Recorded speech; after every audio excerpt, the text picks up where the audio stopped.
Be ready. Three, two, one, start. Now, sir, honorable members will recall that the bill was introduced in the House of the People on the 2nd September 1953.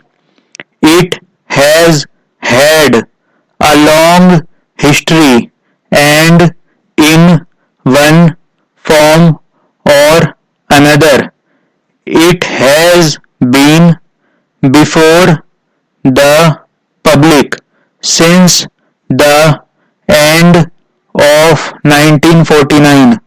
In the statements of objects and reasons, the various stages through which the bill was passed since 1946 have been summarized, and I need not recapitulate on this occasion the circumstances in which the then Government of India took the decision in early 1946 to initiate an inquiry into the reform of our company law.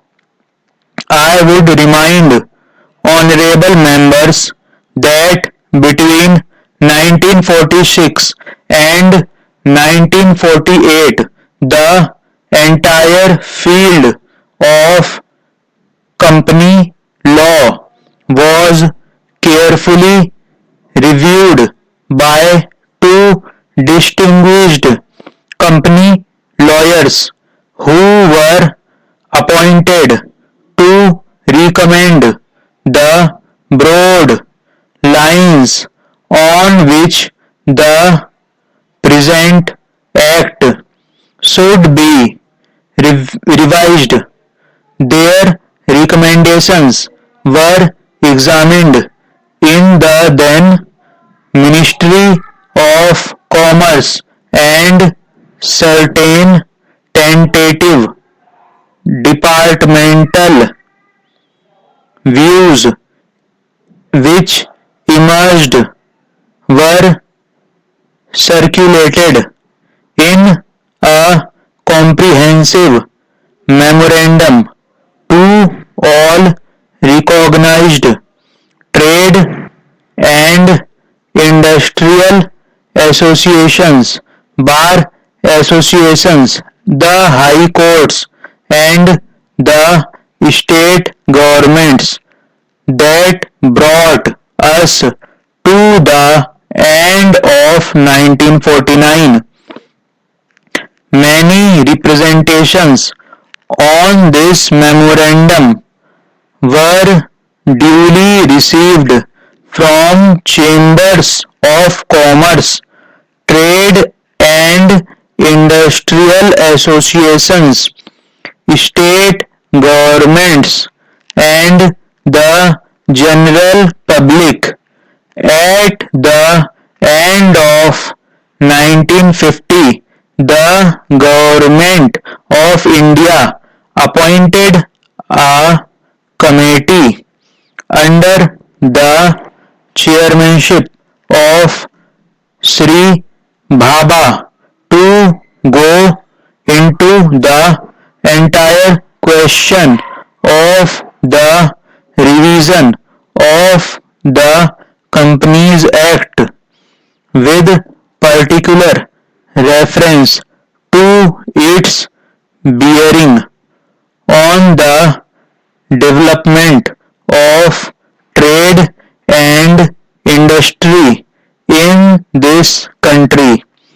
This committee examined a large number of witnesses in many parts of the country and submitted its report in March 1952. This report again was circulated to all state governments, chambers of commerce, trade associations, high courts, and many other bodies. At the same time, a special officer was appointed in the Department of Economic Affairs, Ministry of Finance, to examine the report in the light of the views received from the interested public and to submit proposals to government for the revision of the present act. The bill now before the House is based largely on the recommendations of the Company Law Committee, modified in a few particulars